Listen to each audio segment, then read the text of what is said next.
Book 1, containing the interval of 3,833 years, from the creation to the death of Isaac. Chapter 1, the constitution of the world and the disposition of the elements. 1. In the beginning, God created the heaven and the earth. But when the earth did not come into sight, but was covered with thick darkness, and a wind moved upon its surface, God commanded that there should be light. And when that was made, he considered the whole mass, and separated the light and the darkness. And the name he gave to one was night, and the other he called day. And he named the beginning of light, and the time of rest, the evening and the morning, summer. And this was indeed the first day. But Moses said it was one day, the cause of which I am able to give even now. But because I have promised to give such reasons for all things in a treatise by itself, I shall put off its exposition till that time. After this, on the second day, he placed the heaven over the whole world, and separated it from the other parts, and he determined it should stand by itself. He also placed a crystalline firmament round it, and put it together in a manner agreeable to the earth, and fitted it for giving moisture and rain, and for affording the advantage of dews. On the third day he appointed the dry land to appear, with the sea itself round about it. And on the very same day he made the plants and the seeds to spring out of the earth. On the fourth day he adorned the heaven with the sun, the moon, and the other stars, and appointed them their motions and courses, that the vicissitudes of the seasons might be clearly signified. And on the fifth day he produced the living creatures, both those that swim and those that fly, the former in the sea, the latter in the air. He also sorted them as to society and mixture, for procreation, and that their kinds might increase and multiply. On the sixth day he created the four-footed beasts, and made them male and female. On the same day he also formed man. Accordingly Moses says, that in just 6 days the world, and all that is therein, was made, and that the seventh day was a rest, and a release from the labor of such operations. Whence it is that we celebrate a rest from our labors on that day, and call it the Sabbath, which word denotes rest in the Hebrew tongue. 2. Moreover, Moses, after the seventh day was over, begins to talk philosophically, and concerning the formation of man says thus, that God took dust from the ground, and formed man, and inserted in him a spirit and a soul. This man was called Adam, which in the Hebrew tongue signifies one that is red, because he was formed out of red earth, compounded together, for of that kind is virgin and true earth. God also presented the living creatures, when he had made them, according to their kinds, both male and female, to Adam, who gave them those names by which they are still called. But when he saw that Adam had no female companion, no society, for there was no such created, and that he wondered at the other animals which were male and female, he laid him asleep, and took away one of his ribs, and out of it formed the woman, whereupon Adam knew her when she was brought to him, and acknowledged that she was made out of himself. Now a woman is called in the Hebrew tongue Isa, but the name of this woman was Eve, which signifies the mother of all living. 3.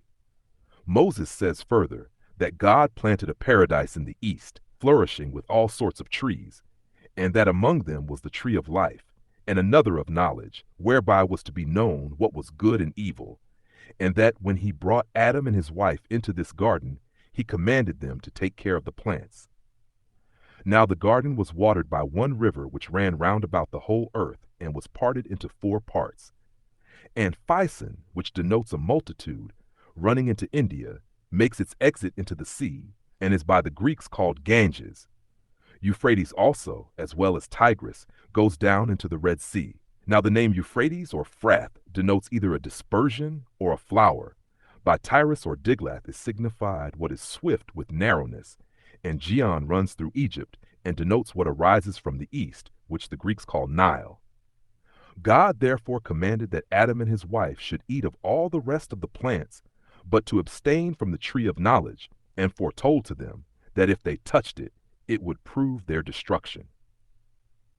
But while all the living creatures had one language, at that time the serpent, which then lived together with Adam and his wife, shewed an envious disposition, at his supposal of their living happily, and in obedience to the commands of God, and imagining that when they disobeyed them, they would fall into calamities, he persuaded the woman, out of a malicious intention to taste of the tree of knowledge, telling them that in that tree was the knowledge of good and evil, which knowledge, when they should obtain, they would lead a happy life, nay, a life not inferior to that of a god, by which means he overcame the woman and persuaded her to despise the command of God. Now when she had tasted of that tree and was pleased with its fruit, she persuaded Adam to make use of it also. Upon this they perceived that they were become naked to one another. And being ashamed thus to appear abroad, they invented somewhat to cover them, for the tree sharpened their understanding, and they covered themselves with fig leaves. And tying these before them, out of modesty, they thought they were happier than they were before, as they had discovered what they were in want of. But when God came into the garden, Adam, who was wont before to come and converse with him, being conscious of his wicked behavior, went out of the way. This behavior surprised God, and he asked what was the cause of this his procedure, and why he, that before delighted in that conversation, did now fly from it and avoid it.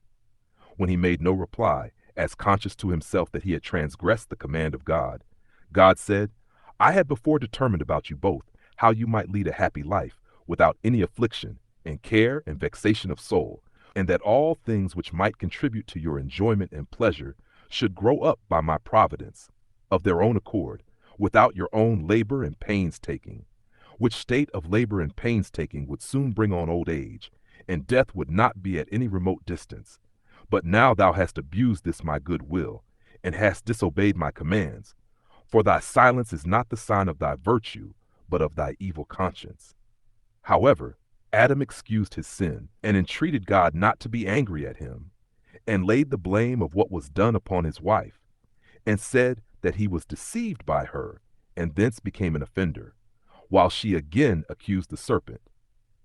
But God allotted him punishment, because he weakly submitted to the counsel of his wife, and said the ground should not henceforth yield its fruits of its own accord, but that when it should be harassed by their labor, it should bring forth some of its fruits, and refuse to bring forth others.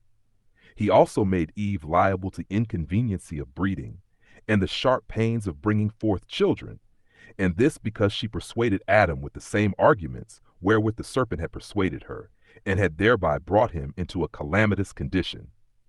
He also deprived the serpent of speech, out of indignation at his malicious disposition towards Adam. Besides this, he inserted poison under his tongue, and made him an enemy to men, and suggested to them that they should direct their strokes against his head, that being the place wherein lay his mischievous designs towards men, and it being easiest to take vengeance on him, that way. And when he had deprived him of the use of his feet, he made him to go rolling all along, and dragging himself upon the ground. And when God had appointed these penalties for them, he removed Adam and Eve out of the garden into another place,